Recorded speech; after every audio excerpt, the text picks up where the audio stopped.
One of my problems is I always like to think longer term, apparently, than anybody else, but the growth rate of the population of the developed world has gone to hell. And the population eventually will start to decline in the next couple of decades everywhere in the developed world. You need 2.1% fertility rate to replace, and the US just announced 1.76, 15% below that. It's below in every developed country. This really has an effect on the top line numbers. And there's no way around that. It's not going to change ever, I would guess. So we have lower workforce growth. We have an aging population, which doesn't help. And the growth rate of the whole developed world is settling down. Maybe 1.5 in the US, maybe 1 in Europe. Much lower than people seem to get their brain around. And outside Europe, I think the population growth I am certain the population growth rate is also slowing. And so generally speaking, we can look at a world where the secular growth is getting slower. That's the long-term picture. Over the next 2 or 3 years, I suppose the honest statement is your guess is as good as mine. The downgrading, by the way, is getting awfully close to what I think is their long-term growth rate, about 1. No one else believes that, but I'm pretty confident they will eventually.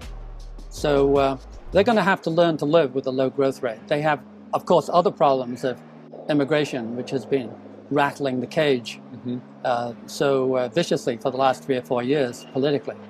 And that is highly unlikely to go away. Africa is the only place on the planet where the growth rate in population is still prodigious. And the UN says they're going to produce an extra 3 billion people. And the rest of the world will be declining.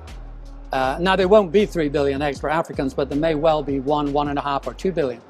And there will be immigration waves that make the recent experience look trivial.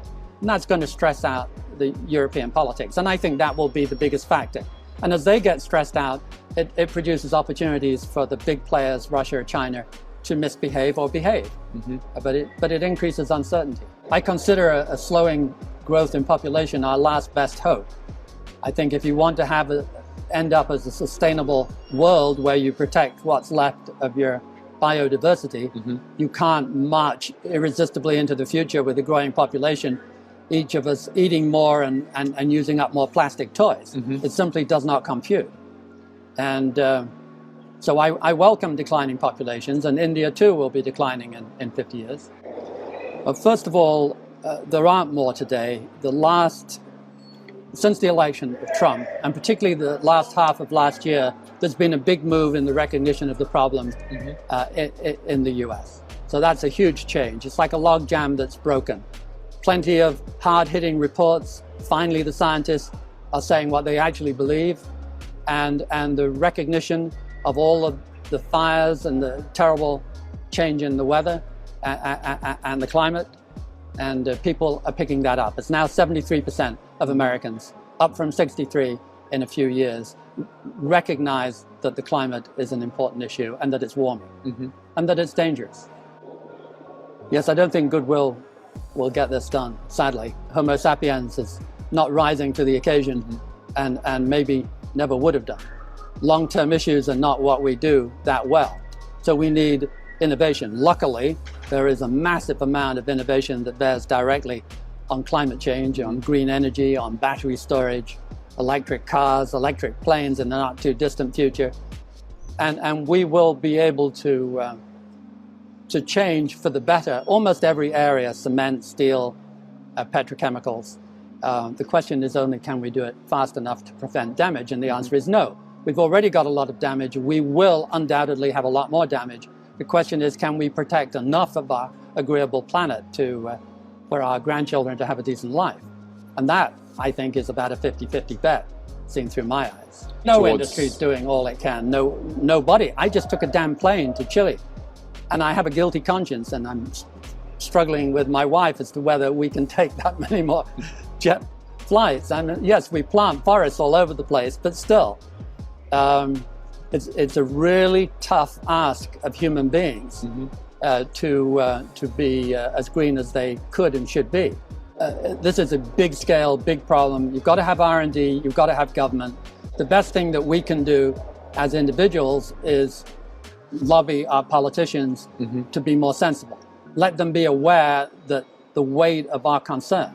And that's happening, particularly in Europe, with that wonderful young Swedish girl.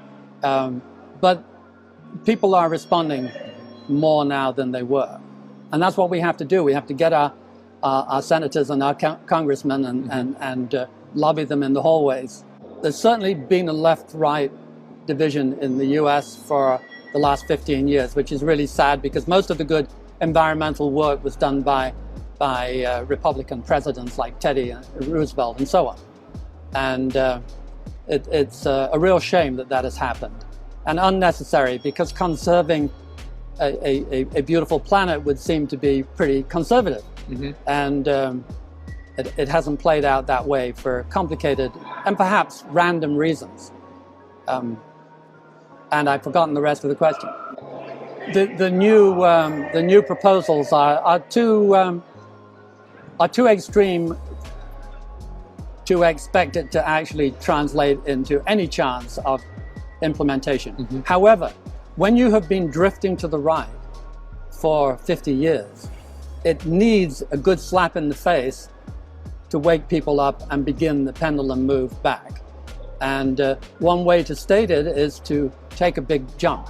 So this is really drawing attention to the fact that we've had a remarkable drift.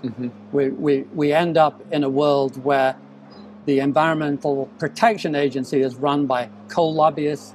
I mean, 10 years ago, you couldn't have written a novel where things like that would have happened. It's so intrinsically unbelievable, horrific. I arrived in 1964, and America was a fairly equal place with fairly rapid mobility between socioeconomic classes.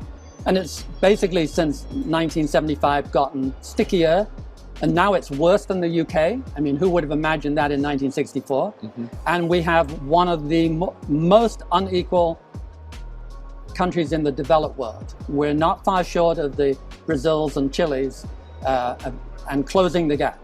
So we have a dreadfully unequal society where the average worker for an average hour's work has not made much increase in real income since the mid-1970s, for heaven's sake.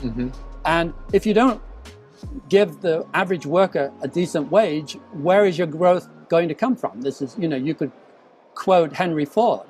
How are they going to buy my cars unless I pay them a decent wage? Well, we're falling foul of that. So if you need to distribute the income more evenly, and the concentration of income and wealth in particular in the top 0.01 and 0.1 and 1% has just alarmingly increased.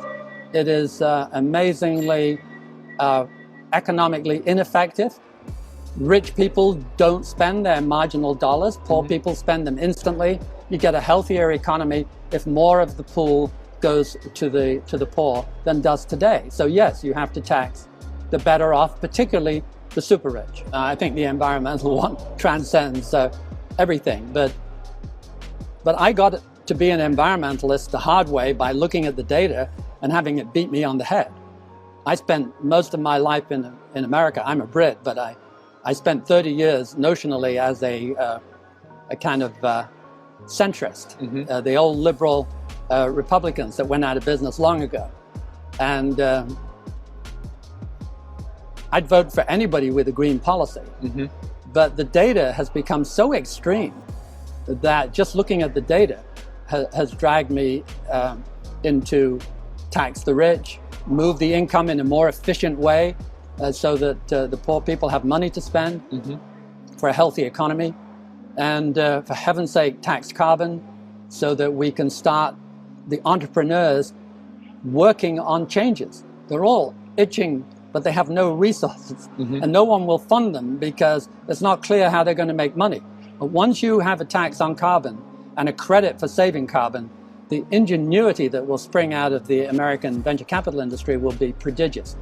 American capitalism, I think, is in a rather bad spot. It's a bit lethargic and monopolistic and unentrepreneurial compared to the old days. But the great exception is venture capital. American venture capital is vigorous. It dominates the planet along with Israel, oddly. But there's a lot of hope if you can release the entrepreneurial and inventive spirit, and a carbon tax would do that. Obviously, India has fast growth and it's a fairly stable society. So if you take a long 10, 20-year view, it's easy to imagine that will be hard to beat, and very few developed countries would do that. How China will play out, it's always hard to say. They have many advantages, and they can redirect capital in an area where they want to. But with the slowing population, their GDP growth will perhaps start to tail off. And who knows what will happen with that kind of government? I don't. And you have to be very careful these days with what you mean by value.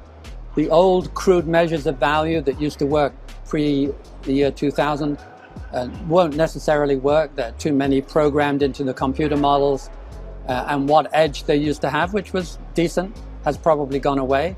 So you have to be very careful how you have to have a broad and complicated and accurate measure of value, and that's not easily done.